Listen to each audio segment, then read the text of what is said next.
found out that I must have been the problem in Washington. Clearly. Called some of the guys last night to wish them congratulations, and that was the overwhelming response. That's when I gave them. They thought it was pretty funny. I thought it was pretty. Otherwise, for me in general, just like a lot of guys, things had to shuffle out. For me to be in the position that I'm in today, and didn't start this way. The first couple games, but it's funny how things kind of fall into place as the year goes along, and you look at. Right after the preseason, I don't think Carly and Smitty and Marchie played together at all really in the preseason. They just kind of fell together. That line just kind of fell together and just kind of ran with it. And that's kind of the way I'd like to say that my season has gone as well. I mean, do you feel like, obviously it happens in the playoffs, we as media start to notice, okay, defenseman maybe has a good series against a good line or something. Yeah. That's when you start to get recognition. But do you feel like, maybe that'll start to happen a little bit for you? Hey, as long as we keep flying under the radar as defensemen, that means we're doing our job. I think, our credit goes to our goaltender, has been playing really well, and I just think that as a group we've been solid as a group, as a group of six. I think that's been our MO all year, and being able to, I think the games that we have struggled in are games that our D haven't played as well in, and I think that's just kind of kickstarts our offenses from our back end. So George said yesterday that when he signed you out of Minnesota that you were quiet as a church mouse. Yeah. And we all said, yeah. No, he's right. Really? I didn't say much. I don't open up until I get to know people. Okay. And then then it's kind of you open that can of worms and you get, you know what I mean? Then it's your own fault. But yeah, I don't know. I was just, I didn't want to get on any of the older guys. I just want to kind of just follow around and see what's what. And then once you kind of get comfortable, then it's all over for them.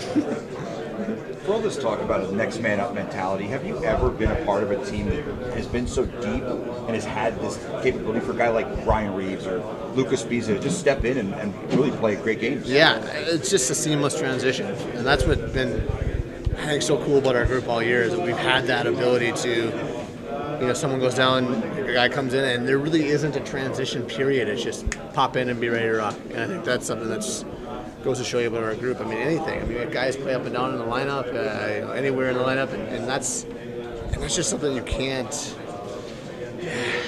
teach that, or you can't put that together any better way than I think we have. And that's, you talk to the guys around the league, they talk about depth, and I think it's our most important part of our team.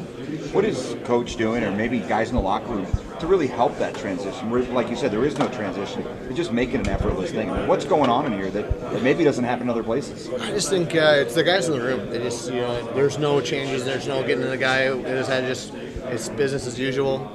Try and make it as calm as it can be, and because it's a big time atmosphere, and you don't want to get guys in. It's pressure, and you don't want to get more into a guy's head that's coming in, and that's something we've done a really good job of, just kind of keeping the status quo for our guys, especially when they come into the game, and just make it feel like just another game for us to go out and play the same way. Nate, you probably answered it before. Can you kind of break down the two opponents that are possible for Nashville? Oh boy.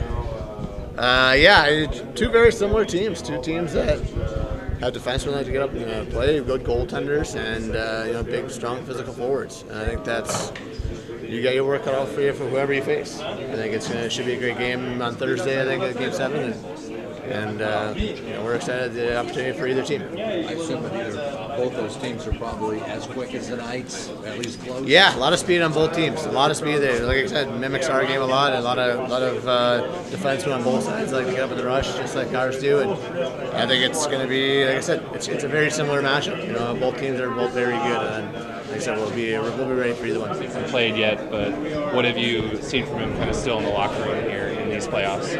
What's that? What have you seen what from about him? Yeah, Brad, and how he's approached? I love Huntsy. I played with him in Edmonton, played with him last year in St. Louis a bit. He went to Nashville, got picked on waivers, and ended up being there for the whole run, basically. And I think it speaks of him, how much they value him. Like, didn't want to lose him again on waivers or things like that. And it's the same thing for us. When he got to play this year, he was really effective on the power play for us.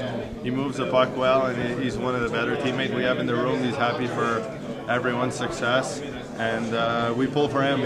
When he does get the chance, we really pull for him. We want him to do well, and he's an incredible guy. I'm going to ask about each team, but just what challenges in particular does Nashville pose in the defensive opponent? It's tough to talk about a team right now because I don't know, like I'm not comfortable to talk too much about it other than they're both great teams.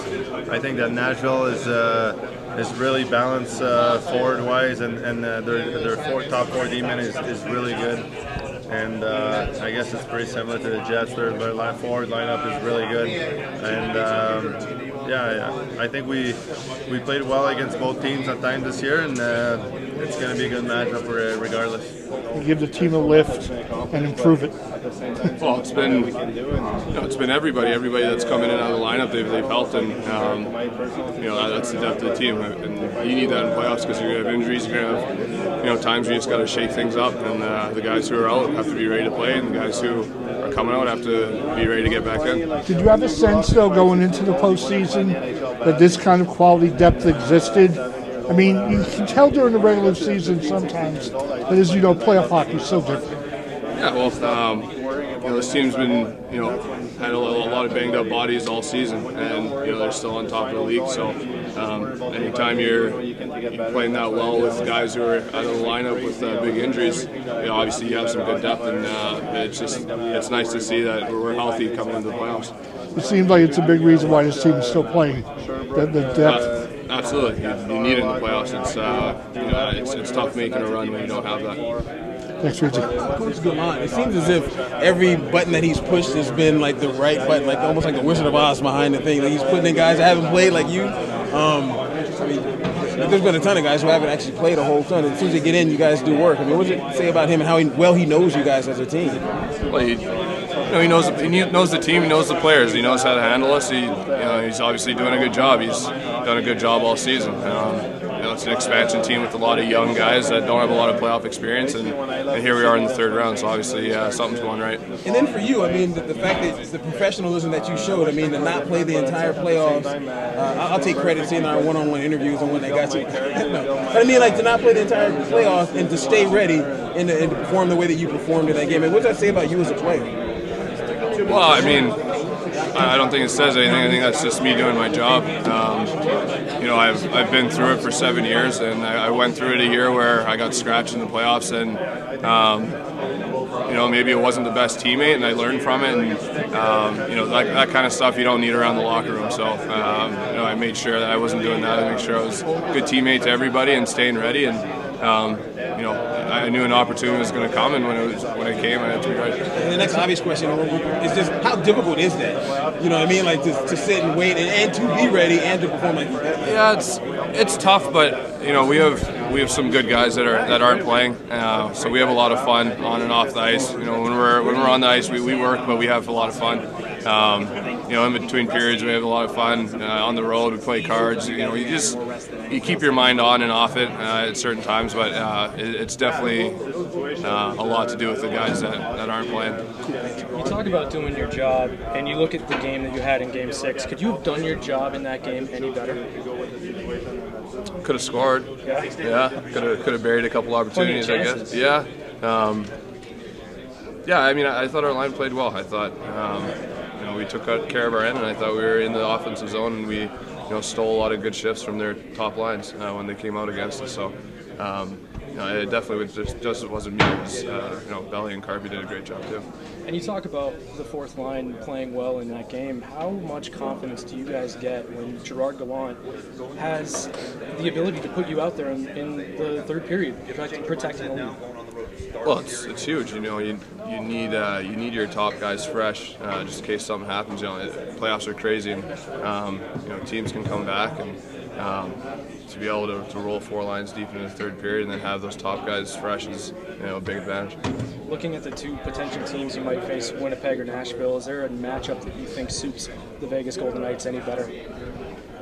I wasn't around to play either one of these teams here, so I'm not sure, but I think as long as we play our game, I think we match up fine against anybody. I mean, this is kind of new for me. I mean, I've been in handshakes after like championship games and stuff like that before, but I think that with hockey players, it's such a hard-fought battle throughout the entire series. It's like you've gained a lot of respect for the opponent, and I gained a lot of respect for a lot of guys on San Jose, and the whole team, in fact, and shaking hands. I mean, it's honestly it's a huge thing of respect, and it's I think it's a gentleman's sport, so I think it's very much needed.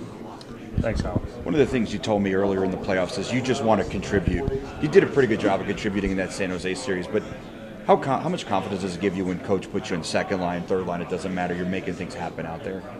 Yeah, I think it's a little boost of confidence. I think that the coaching staff has entrusted me with I guess a diversified job, and I've really tried to just take it in stride and do as best as I can. And I think the lines that I've been playing on, I mean, Eakin and Lindy, I mean, they might be third line here. They could be first or second line on a lot of different teams. And so I think we just have a lot of good chemistry, and those two have been playing really well. And playing with Hall and Neal, it's really easy to play with those two guys. Really skilled, unbelievable players. So either line I'm on, I'm ready to jump into.